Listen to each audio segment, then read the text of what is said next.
Welcome to the very first episode of the Try with Alex podcast. Today I am joined by none other than the man who inspired my own sub-10 journey, Mr. David Zaharakis. We talk about all things from his transition from playing AFL football into becoming an amateur triathlete and his hopes and dreams for the sport. We go through in detail his experience at Port Mac last year where he went sub-10 and his upcoming race at Port Mac this year where he hopes to go under that sub 9 hour barrier. We also talk about things like the value of suffering and what that plays on our life. It's an incredible chat. I really enjoyed spending the time with the person who inspired my own challenge, and I can't wait for you guys to hear it. Let's get into it. I'm nervous. Check the framing. That looks great.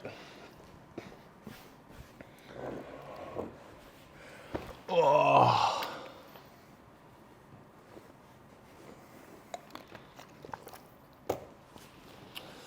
Alrighty. Sweet. David, welcome to the very first episode of the Try with Alex podcast, mate. I am so excited for this chat, I really am. David was the inspiration for my triathlon journey. So I'm now doing an Instagram series called Sub 10 Loading, trying to do Ironman Cairns in under 10 hours.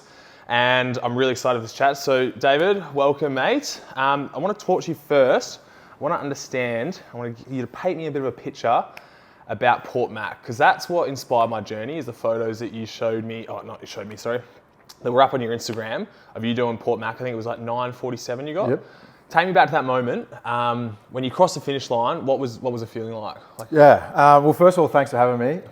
It's good to see you got a sponsor first episode up there. Yeah. Name them out, yep. What we got here, Rockaby Farms. Rockaby Protein. Thank you. Just trying to get you some sponsors. Yeah, mate, thank you. But Port Mac, it was 5 months after my very first Ironman, which was Busso in 2023, December. And then I knew that I fell in love with the sport from there. And then Port Mac was, my next big aim. So I had a couple of 70.3s in between, but the whole thing was, all right, I want to go sub 10. Because once I kind of feel like, speaking to people, once you go sub 10 in Ironman, like that's what everyone kind of aims for if they do it, not just once in their life. Yeah, that's the barrier. If they want to do a few Ironmans in their life, it's like, oh, I want to get sub 10, I want to get sub 10. So that was kind of stuck in my head. I want to get single figures, and then the build up to Port Mac, I had like a flawless build up to Port Mac. Did Geelong in March, and then had a 6-week prep into Port Mac. So I was actually the most nervous I've ever felt at the start line. Really? Played footy I'm keen to talk about the start line. This is the thing, I played footy for 13 years. Yeah. And I remember standing there at the start line on the morning of Port Mac, and Mum and Dad were there with me. They travelled with me to most races, which is awesome. And I actually said to Mum, I was like, you need to talk to me. And she's like, what do you mean? I said, I'm more nervous now than I've ever been for any football game. Wow. And it was because of the expectation that I wanted to get sub 10, but also I had a flawless 6 weeks leading into Port Mac from Geelong. So the whole expectation of myself was I have to get it, because nothing or everything went to plan for that whole 6 weeks. So I was as fit as I've ever been, feeling great, but it was also, mate, then I was as more nervous than I've ever been in my life. Really? So as I said, I just remember standing there and I said, you need to talk to me, get some nerves out of me, which was good. They kind of like relaxed me a little bit. But yeah, it was funny. We kind of had a laugh, which relaxed me. This is on the morning, like getting on the morning, swim start. Yeah, swim start. Everyone's like, the pros are going off and I'm there waiting for my wave. And as I said, I was So the Pro Series race as well? At the time it was. Next year it's the 70.3, or this year the 70.3 is the Pro Series. So there won't be any pro races or pro racing in the Ironman this year at Port Mac. So who was there? Any big names? Oh, no, you tested me there. I know who won it, and I've just gone completely blank. That's all right. Because I remember I remember them. Yeah, I remember talking about them crossing the finish line. I think it was Appo, maybe. I think Appo won it, but don't quote me on that. No, If Appo didn't win it, then cut this out. But I reckon it was Sam Appleton, maybe. Anyway, so so at the start line, mate, more nervous than anything. So we had a joke that, you play 13 years, you play Anzac Day, all the big games, and then I'm more nervous there than I've ever been before in my life. So, and then obviously doing the event, which we can get into, but then crossing the finish line, mate, I actually kind of had an inkling. I reckon I got to my last lap. So there's a 4-lap run course. I'm going to stop you quickly. So, did you have like your total time on your watch? Like, because obviously when the start line goes, there's a time that is running, and you can see that at the finish line. But your time is actually different because your timing trip starts whenever you get into the swim, right? So, did you know your actual time on your watch? Yeah. So obviously with the watch, you set up the multi-sport, and then so after the swim, I knew I did I can't remember now. I think it was like an hour or two. So I knew getting out of the water, all right, an hour or two, kind of on track. Like I'm not an elite swimmer, so for me, if I got anywhere around an hour, so I knew that. Bang. Then getting off the bike, I knew it was 5:15. So then straight away 5:15 bike leg. 5:15 bike. Around that, I think it was. So then I knew I was 6:20 with transition, 6:21, 6:22. Yeah. So I knew I had to go like a sub 3:40, which to get 10 because I was around that mark. So. Which you would have felt pretty confident about because you're quite the runner, aren't you? I was confident then because Busso was a 3:37, but that was my first ever Ironman, and I was like, well, I wasn't prepared for all the ins and outs of what an Ironman actually takes, which is obviously why you're learning and asking everyone about it, which is good from your point of view. Yeah. But I just didn't realise, like once you do your first Ironman, you get into that whole depths of how hard it is. Right. Like I thought I was going to run way better than the 3:37 my first time. So then the second time around, I was like, all right, well, I'm definitely going to get better at that. I'm fitter. I've had a good 5-month prep into it.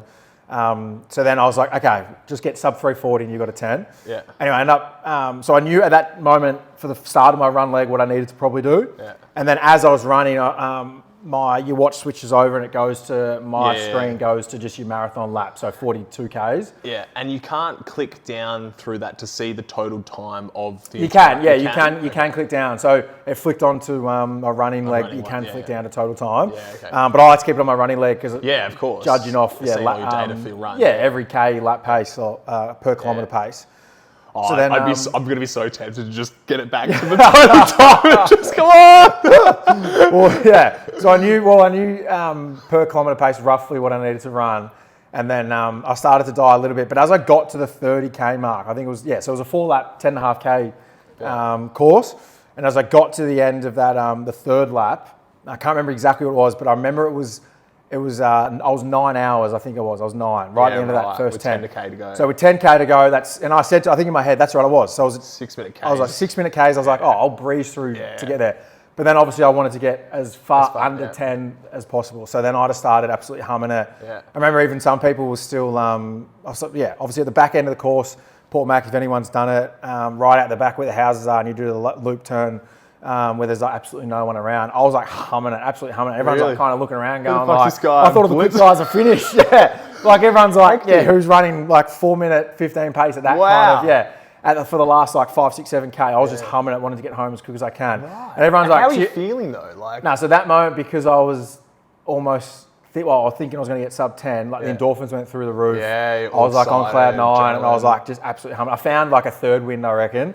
And I said, everyone around me was going like, who's this? Like, I could hear the feet pounding and they're going like, passing people. Yeah, they're going, everyone's just slowly cruising and you're flying. So I actually started getting some like cheers from people going like, fly home, like, which gave me even more of a buzz. Yeah. Even competitors. Family and friends as well. No, like competitors in the race. Oh, were going really? like, where are you? And then they're going, last lap. And they're going, keep going, keep going. So like, that's what Tri's so good about, right? Like, they're in their absolute element, like battling their heart out, like just jogging at 60K pace. And they see a quick person go past and they're like, keep going. So that got me a bit of a buzz.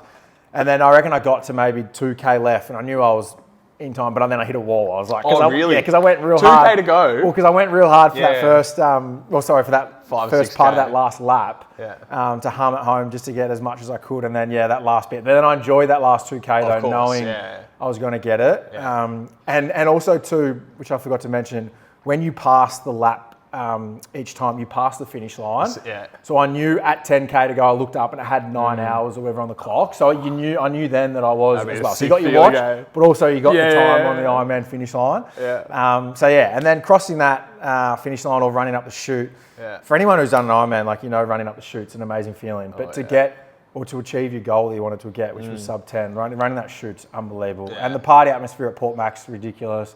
Then you got Pete Murray yelling out your name that you're an Ironman, and like he's always got a funny joke with me. Like he always brings it back to footy across the finish line. Sick. So mate, it was awesome feeling. But it was just everything you work for. I've got tingles just hearing it, man. Yeah, man, it was It's fucking awesome, and I can't wait to. I've done a 70.3 in England, and like you say, that feeling of coming down that red carpet is like nothing I could ever experience, and it's become very addicting for me. Like I just want to compete as much as I can, and I'm so excited to give an Ironman a go.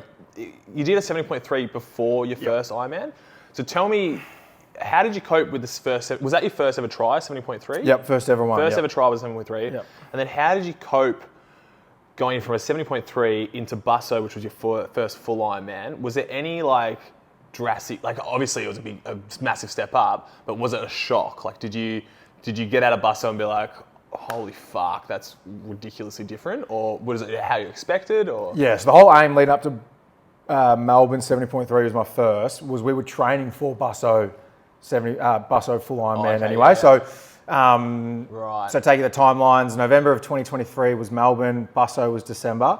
But for the 4 months leading up to that point, with my coach at the time, Brad Riddle, who was he works in Melbourne at his own gym in Hurt Locker in Richmond. He was my coach for that 12 months. Introduced me to sport. Yeah. But he said, he goes, let's aim for Busso.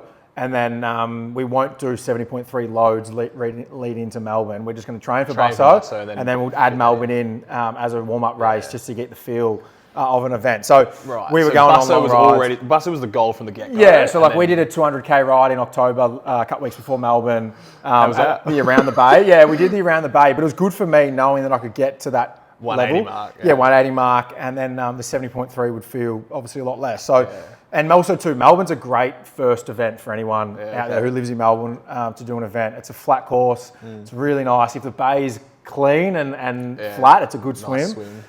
We actually our swim got halved for that first one because the water was terrible. Yeah. So we only did half a swim, 900 metres, and then obviously did the bike and run. But finishing that, everyone always said to me that knew I was doing Busso in 5 weeks. They said 1 + 1 doesn't equal 2 in Ironman. And that was honestly, it's simple advice, but that was the greatest advice I got, because then for that 5 weeks I knew, well, all right, if you get a 4:25, it doesn't mean you're going to get a 9 hour. Yeah. It's like, which is what some people can think, right? I'm not going to lie to you, man. So I have that feeling a little bit. Yeah. I'm like, okay, the 4:25, or let's call it a 5 half Ironman, right? There's a part of me that's like, it's a long enough endurance event that, okay, I could continue doing that for another 5 hours, but that is the most ridiculous thing ever. Yeah, and you learn it as you do the sport. Yeah. That 1 + 1 does not equal 2. Like, obviously, the more fatigue, like that, even in an Ironman, the second half of the 90k on the bike is just you're battling the whole time. That's what my experiences. Yeah. You're battling the whole time. Obviously, in the marathon, right, 21k's compared to 42. It's massively off the back of what you've done previously as the swim and bike.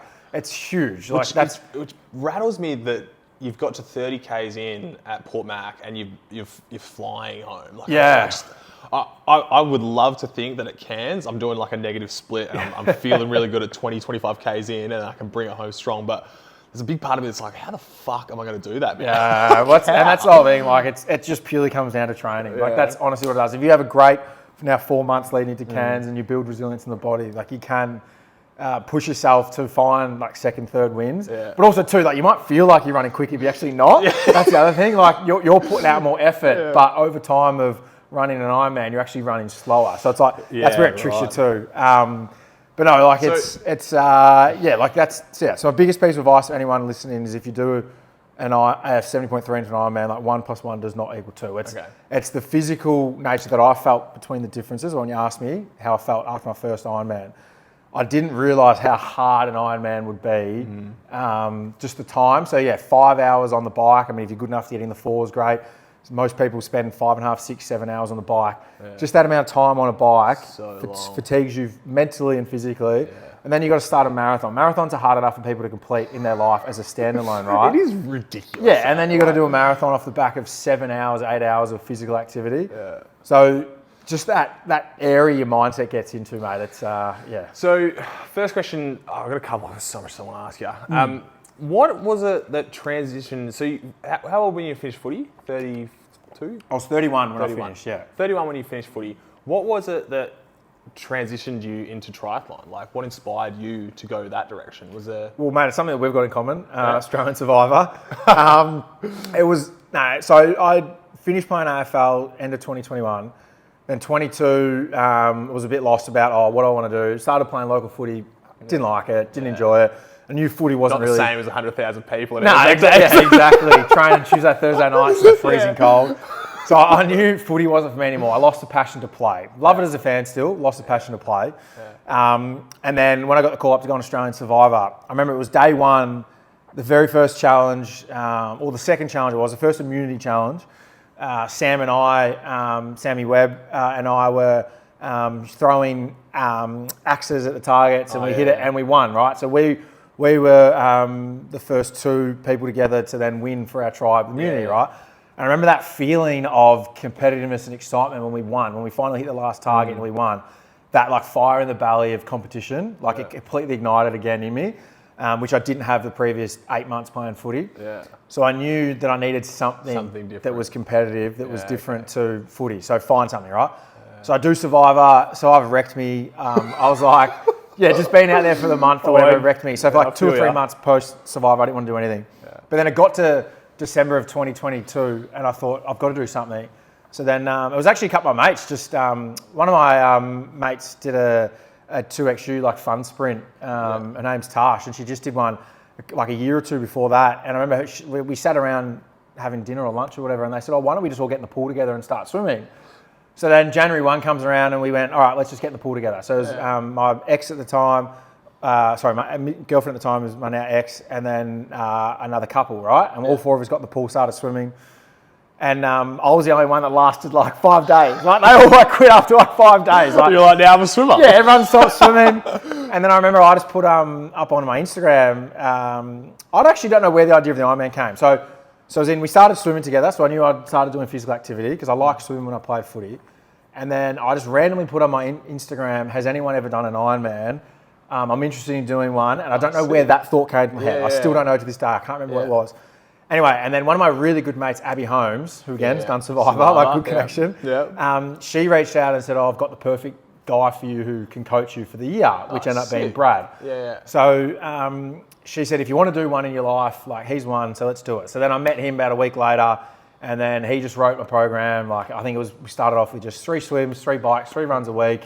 Sick. And I reckon after what was that load like at that time? Sorry to digress a little bit there. No. The very first getting into the Ironmans and he's giving you your program. How many hours a week were you doing then? Well, I remember I walked into the gym and the first thing I said to him was, "Mate, I've never ran more than 5K in my life." That's it. And I was so afraid. I said, "Mate, I've never ran more than 5K, like in a row." When I say more than 5, in a row. Like in a footy game, you run 15, 20K, stop, start. But I literally said to him, "Mate, I've got anxiety around running 5K. Like I can't do it." And he was like, "Mate, what are you talking about?" Like, he was like, "Grow up." So then, we started. We just started from, I think it was a 5K easy run.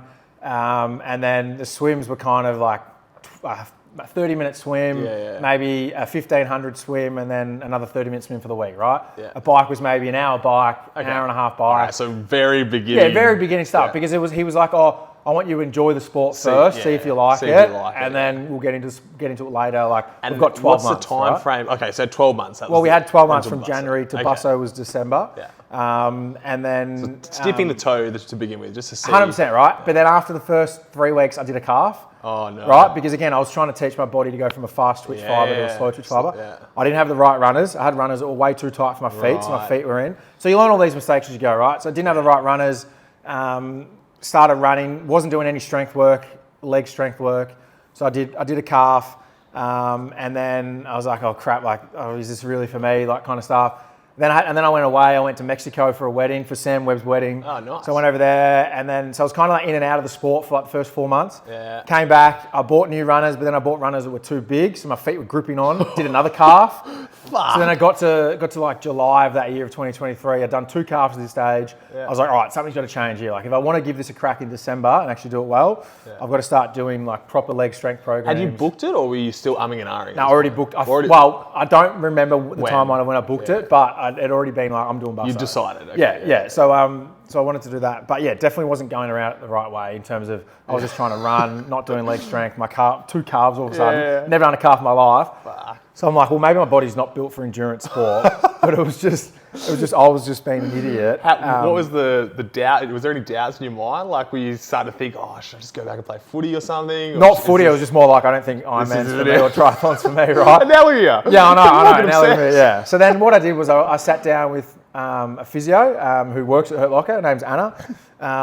And she's like, let's do a proper leg strength program. She's a marathon runner. So she's like, let's do a proper leg strength program for running. Get your calves strong, do a lot of plyometrics and all that, build you back up. Yeah. And then it was kind of a quick turnaround then to Melbourne 70.3. Oh, yeah. Because I'd done 2 calves this stage, and the second one was like July, and Melbourne's in November. So 70.3 Melbourne was not a lot of prep. Nah, so I remember, I ran Melbourne 70.3 at about 4:15. I was flying, right? My first ever try, I was going well. And then all of a sudden, about 15K, and I reckon not felt my calf, but it felt it tighten up. Right. And I slowed down to finish off a bit slower than that. And Brad was at the finish line. And he's like, oh, you're flying, and then you slow down. I was like, man, I reckon I almost pulled my calf. Like, and he's like, mate, we got busto in 5 weeks. So that was, it was very nerve-wracking time because I wanted to get the busto, right? The whole year was building to that. And had you set were you trying to do sub 10 in busto already, or busto was honestly let's just get it done. Yeah, let's just get it done. Because you did a pretty good time there as well. So I did a 10:19 for my first. With all this like lack of prep and everything. 100%, right? So my swim and bike were good leading up to it, but the run just wasn't good. And then, but that's the whole thing, right? Like when you get into the sport, and you've known it now that you learn so many things about the sport, right? It's not as simple as just, let's go for a run, let's get on a bike, and let's go for a swim. Each discipline has its own problems. I mean, so many people message me on Instagram asking about leg strengthening programs, or what do they do for all that kind of stuff, because they've either got sore calves, sore hammies, whatever, or they keep tearing them, all that kind of stuff, like strength for the bike, like how many weight sessions do you do a week, all that kind of stuff. So it's definitely got to delve in and do it properly. Start a coaching business, mate. Yeah, I know. Well, yeah. I'm making some plans. Anyone wants a coaching plan? There you go. If you want to get coached by David Zaharakis, 2 years in the sport now. I've learned a fair bit. I still don't know a lot, but because I don't want to say I know a lot and people come at me. But mate, you're always learning. This is the whole thing about this sport, right? And it's just like playing AFL. When you're a kid, you learn from the age of 5 to 18, like 13 years, you learn how to play, and then you constantly learn. And when you're at the high level. Now I'm only 2 years into a sport, you're constantly learning. So 2 years in, so a year leading up to Busso, and then you had Port Mac, which was only in May, so 4 or 5 months after that. Did the sub 10, and now the next. Have you done anything since Port Mac? Yeah, so then I raced full last year. I raced. You did the World Champs. I did 10 races last year, which a lot of people say is over racing. Yeah. But I love it. I don't care. How many falls? I only did 2 Just falls the 2 in the last 12 months. And 6. But then I did 1 2XU Olympic, and then what's that? Then 7 halves. Is that equal 10? Yeah. That's a lot of 7 halves. Yeah. It is. Well, one I crashed out in, which was Tassie. I didn't finish it. Did the swim bike crash. Yeah. So then you can say 6 completed. Yeah. But how far into the bike? Was it a bad crash? Yeah, it was about 10K left. Oh, yeah. right. But they scrapped Tassie now, so so it's all right. Too dangerous. No, it was a wet day. Like you know the hill we went down. We had to do basically that hill in an Ironman on the TT flying down. Imagine that in a race. That's what it was. The same hill we did the other day. So, mate, we did this hill the other day, and I was like hanging onto my rim brakes on my carbon wheels, just absolutely, my hands were so sore from just going downhill. It was horrible. Yeah, so that was what in Tassie in the race, and I kind of went down and then anyway crashed off that. But yeah, so I race a lot, but I relate it back to my life in football, right? Like you play on a Saturday, you're already preparing again for the next Saturday or Sunday when you play. Yeah. It's like backing up each week to play. So for me, Ironman races, I need another race within a 6-week period or whatever to prepare for, and I want that. So I am going to be an over racer, if that's people's opinions, but I love it. I think that there's something about racing that is psychologically beneficial, because if I'm just, like I'm doing Cairns and that's my A race and that's what I'm all really excited for, but if I just trained for 5-6 months for Cairns without any sprint distance or Olympic distance or half Ironmans along the way, you lose a little motivation. It gets a little bit repetitive, right? And I think you're the same. Competitive nature, you want to you want that psychological competitive beast to come out because it's motivating. And it makes me go, I want to keep getting better. I want to keep going. So yes, it might put you under a little bit more physiological strain, but the psychological benefits are way better, I think. Yeah, 100%. And there's people program so differently. Like some people go, no, I love to train just for one race in the year and put everything into that. I love training. I'm not someone who complains about training. I love it. But also what then motivates me to keep training is the fact you have the carrot at the end of the stick, right? Exactly. You have the 6 weeks or 7 weeks. All right, that's my next event. So I'll train as hard as I can for that block or whatever, and then you go again. So it's like like so now this year, my first 5 months of the year is I've got the Husky in a couple of weeks. Husky Oh, try. you're going down to that, are you? Yeah, so doing Husky Sick. try, and then I've got Geelong and then Port Mac full, right? So my first 5 months were planned out. So what are you doing at Husky? Husky's an Ironman 70.3 distance. Yeah, okay. Yeah. Haven't they got like I'm pretty sure they've got like an ultra Ironman. Yeah, they got like I think it starts It's like a on a big Wednesday. festival, eh? Yes, they go. Yeah. Don't quote me on this, but I think it's Wednesday, Thursday, Friday, day off, and then Sunday, something like that. So I think, or it might be 3 days, 2 days, and then day off and Sunday. So it's a huge event. Like I looked at the numbers they do. Yeah, it's crazy. It's like a 10K swim, one of them. Something stupid like like that. Yeah. And then So like a 360K bike. Yeah, and then they finish on the Sunday with the 70.3. So Do you reckon yeah. you'd never do that? Like a double Ironman? I don't know. It depends. I love competing because I really want to compete in 70.3 or Ironman. Yeah. And then doing those extra stuff like those ultras and all that kind of thing. I feel like I would need to almost stop Ironman and then focus on that, which I don't want to do because I'm loving trying to. So compete 70.3 is your game at the moment. That's what you. Well, no. So I'm going everything for Port Mac. Yeah. So Husky's a warm-up race for me because I'm coming off this training camp, so I'll be quite fatigued going into Husky, which is fine. And then Geelong will be a proper warm-up race for Port Mac, which I'll race competitively in Geelong, don't get me wrong, but all my eggs are going into Port Mac to qualify for Nice. Okay, so intending to qualify for Nice. I know that there's no specific time that you have to get to qualify. It depends on who races and how well everyone else goes. What do you think the maximum amount of time would be that would qualify you? Do you reckon a 9:30 would do it? Would a 9 definitely do it? Yeah, it's different. Like last year, I think at Port Mac, again, don't quote me on this. I think I did a 9:47 and missed out by I think it was 20 minutes to qualify in my age group, but the age group below I would have qualified. Yeah, okay. So I think that was it. Or the age group, whatever it was, a different age group would have qualified. So you never know, Depends right? who takes the ticket and things Yeah, like 100%. that. And also, too, it's a roll down, so it depends if someone takes a ticket. Like, I could have got it with a 9:47 if everyone said no, right? Yeah. So what are you trying to get for Port Mac? What's your goal? Yeah, so Port Mac, obviously, last year was a sub 10. I'd love to go around 9 this year. Think you can do it? I don't know. I feel like I'm a way better athlete than what I was last year. I don't want to put too much expectation on myself, and also people are going, he thinks he can get a 9. Like, I don't think I can get it. That's the aim. If I fall short of that, still great. You have humility, and that's just how you go. Yeah, like that's the whole thing. You got the target. Why not? Let's aim big. Go for a 9. I had one bloke message me when I started this sub 10 journey. It was like, "Oh, dude, you've never done a full Ironman. You got to respect the sport. Don't try and set a challenge you can't achieve." And I was just like, man, even if I don't make this, back me, get around the journey and get excited for me. And even if I don't, man, I'll be the first to say to the camera, that was fucked. Yeah. And I gave it everything, but I just couldn't 100%. achieve it. I'll back it up and try again. I just think that, it was really disappointing to get a message like that, but that's just people, I guess. If you want to get controversial, there's a lot of... We're not going to fucking start. But there are a lot of gatekeepers in the sport, and it's a little bit annoying that there are. In each discipline, there are a lot of gatekeepers. It's annoying. Like, if you want to put out a target and say that's what I want to achieve, that's a high achiever, right? Like you're wanting to achieve something. If you fall short of it, mate, you've done the whole preparation up to that point. That's just as good as not getting it on the day. And that's the thing too, right? Like, now with training sessions, some days you feel amazing, some days you feel bad. A race day in an Ironman is that's the one day you get a chance to get a sub 10. Even if you get a 10, 15 or whatever, you might just feel not great on the day, but then you don't have a chance to do that race again for another 12 months, right? So it's very hard to get it perfect on the day. Yeah. And if you do, great. But if you fall short, mate, the journey is more important than then that end moment of the goal. I feel like everything's always happened for a reason as well. For whatever reason, if it doesn't happen, there'll be a reason that you progress to next. Yeah.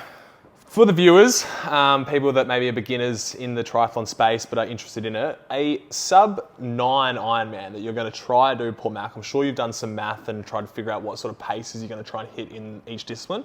So walk me through what pace you're going to try and hit and pace and total time for each of the 3 legs if you were to go sub 9. Yeah, well, I kind of base it on... So my swim's not really going to be much improvement, I reckon. We just did a 4K swim this morning. I did 3Ks and he was moving all right. But I'm not a squad swimmer from a kid, so I'm just someone who's trying to self-learn. So I reckon I can get around an hour again. So I kind of mark myself. I'm never going to be a 50-minute swimmer in an Ironman. But if I can get around that 58 to an hour, so just call it an hour. Yeah. So an hour, if I get 5 hours on the bike, which I definitely reckon I'm better than a 5:15 now. I'm way better now on the bike. All my training's gone up. So if if I could do a 1 hour swim, a 5 hour, and then a 3 hour marathon. Yeah. 3 hour marathon. Yeah. Jeepers. Yeah. So right then, that's 9. Yeah. So Yeah. obviously, give and take transitions and stuff like that. Yeah. So if I can do a 1:53, I 3 hour reckon. marathon's fast, man. No, it is 100%, and that's where I say the whole. And again, I'm Not saying doubting you, by the way. I'm just saying. No, not 100%. doubting you. And I'm not telling people, I'm going to do that. Like that's what I'm aiming for. But that's what you're aiming for, yeah. And I did. So my run in Melbourne, which was 2 months ago, I did a 1:22 half. Yeah. And again, that. 1 and 1 doesn't equal 2, but if I can run out at a 1:25, I can set myself up for a really good back end of the marathon to try and get sub 3 in that. So yes, you are stepping into that category that's like elite pros of like sub 3 marathons in an Ironman, right? So it's very hard to achieve. But if I can do one, in my head I'm like 1:53 equals 9, and that's the aim. So an hour in the swim would be around about 1:38 in the 100 per 100 meters. Ooh, something like that. Yeah, is that what it is? Something like that. Yeah. The bike would be 36 k's an hour, basically, at 5 to give you 5 hours, and then the run, a 3 hour marathon, was that 4? It'd be 4:15s? 4:15s. Yeah, 4:15s. Yep. Yeah, that is 4:15s, pacey in all three Yeah, disciplines. because what would it be? 4:30s, isn't it? So 4:30s is 45. Nah, it's so quicker no, than that's right. Yeah, 4:30s. so 4:15s. No, you're right. Yeah. Yeah, 4:15s. That is a Which, pacey Ironman, mate. I wish it for you, brother. I'm so excited to watch it. I'm doing the 70.3 at Port Mac, and it will be a tune-up for Cairns, so I won't be doing it at a crazy pace, but I'll be finishing early and watching this man come down there at red carpet and hopefully seeing that number 9. And you can get me over the line, mate. Yeah, you can get me fucking move it, mate. Come on. You're too slow. Yeah, you need to qualify for next.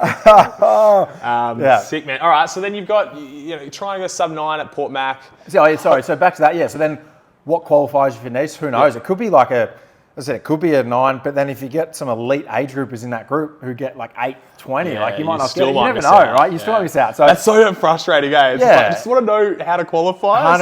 Exactly right. So then, so you just don't know. But I reckon if I went around 9 to 9:20, I'd give myself a really good chance. Yeah. All right, that's exciting, mate. And I hope it for you, man. I hope you get to Nice. You're going to America soon? You got a few races coming up in America as well? Yeah. So like last year, I didn't answer that before. So last year is that private or are you? No. So last year went to Boulder, trained there for 2 weeks, and did Boulder on 70.3. Loved it, but I was sick, injured, all that kind of stuff.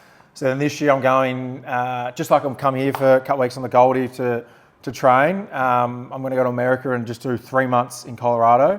I love it there. It's a great town, Boulder, Colorado. It's beautiful. It's a triathlete's haven, mate. Like there's a fair few Aussies that have lived over there in the past. Sick. So going there for 3 months, and then within that time frame, I'll probably do a few 70.3 in the US. Just to keep the racing going. Maybe once every 6 weeks. Bit of travel as well. Bit of travel around. Some cool places in America that I've never been to. And then, especially if I get that spot for Nice in Port Mac, then I'll have 4 months until Nice. So a little less leisure in America if you qualify, I reckon. Won't be as many beers. No. Well, I'm not drinking at the moment, so I'm really giving this full Ironman thing a crack. So, I think so there'll be 5 months. So I'll go to America for 3, really train hard at altitude. Do a couple of races, and then really try and set myself up for a really good Nice. So what I do post-America, whether it's come back to Melbourne for a couple of weeks, then go to Nice, or whether I fly straight across, I still don't know yet. Cool. But you got to qualify first. So if I definitely don't do that, I reckon I'll come back. If I don't qualify for Nice, I'll come back and do the Sunny Coast, West Sydney, which is what I did last year, gone by. And then Busso again, eh? Yeah, and then Busso again to finish the year. Cool. So the aim for this year would be Port Mac, Nice and Busso, so 3 fulls. And then a couple of 70.3s in between. Unreal.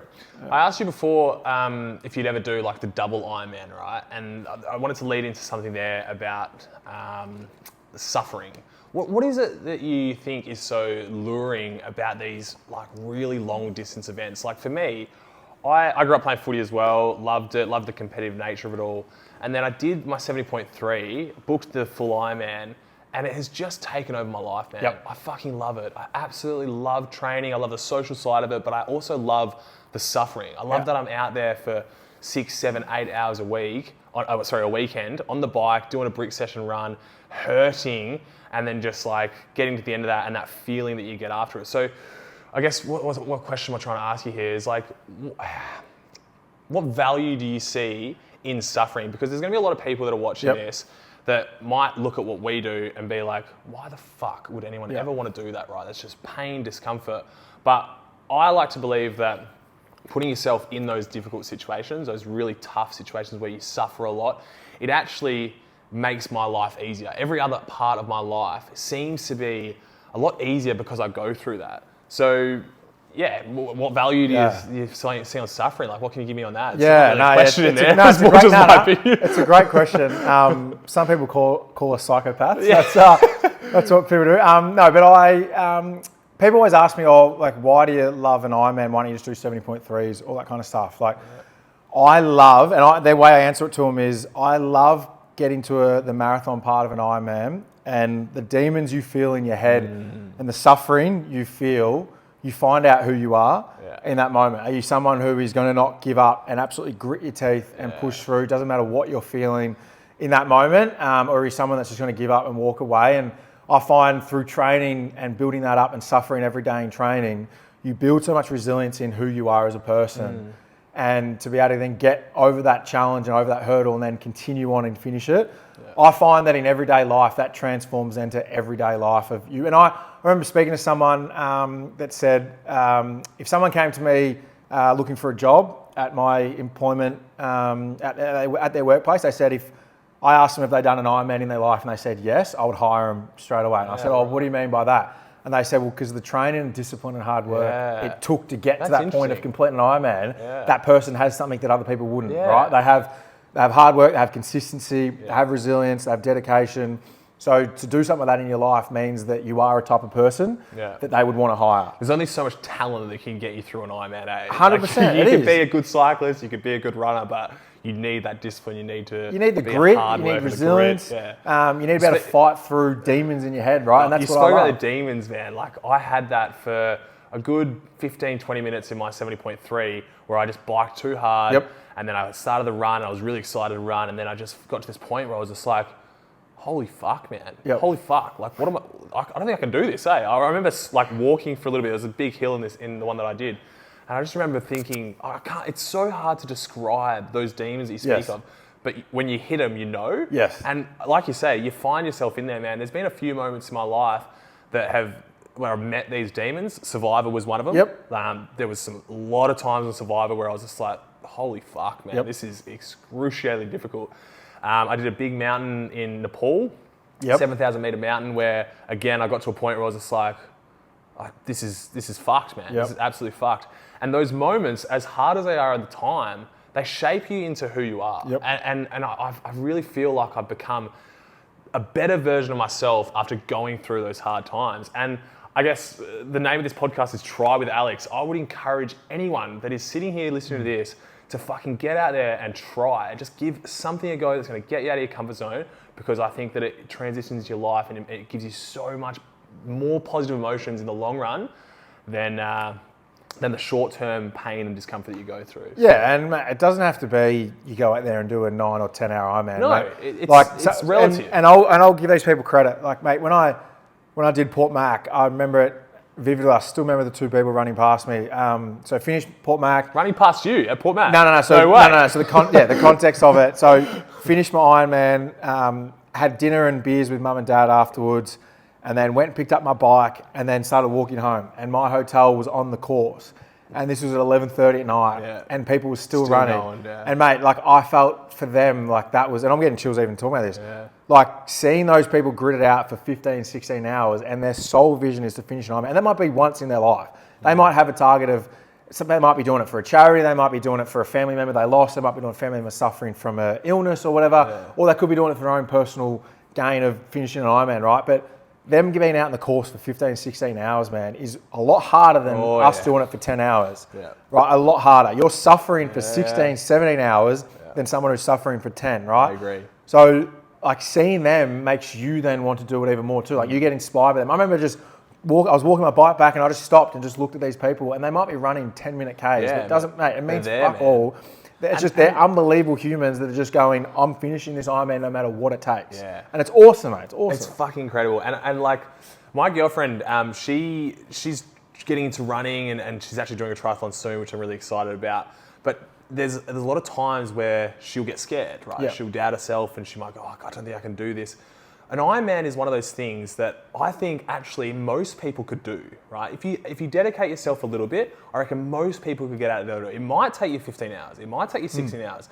But it comes down to the fact that if you want it, you can get it. I reckon most people can. And I've seen people, big people, coming in like 15 hours into an Ironman, just like grinding away, like you say. And that I think is, it's fucking liberating. I love it, man. Yeah, I love awesome to see it. It's incredible. So, yeah. It's all, and as I said, people might want to do it once for their lifetime to get a great achievement. But like you spoke before about community, you meet people in this whole space. Like you meet a whole new friendship group, connect with different people.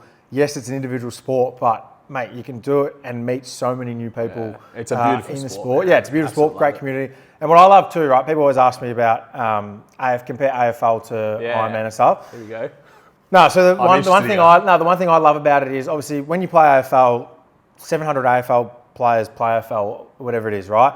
And everyone else is just a fan. That's it. Like no one else can step out in the MCG, step out on Marvel, step out Adelaide Oval and play a game of AFL football at the professional level. Yeah. In an Ironman, you are racing the exact same course on the same day as the pros. The pros go off and then everyone else goes there. So you're racing the exact same days. You connect with people, you see them in that moment, you experience what they experience. That's what I love about triathlon and Ironman is that from the pro to the last age grouper, everyone's there that day. Everyone knows that feeling of what it is. Whereas AFL and other professional sports, it's like you're on the other side.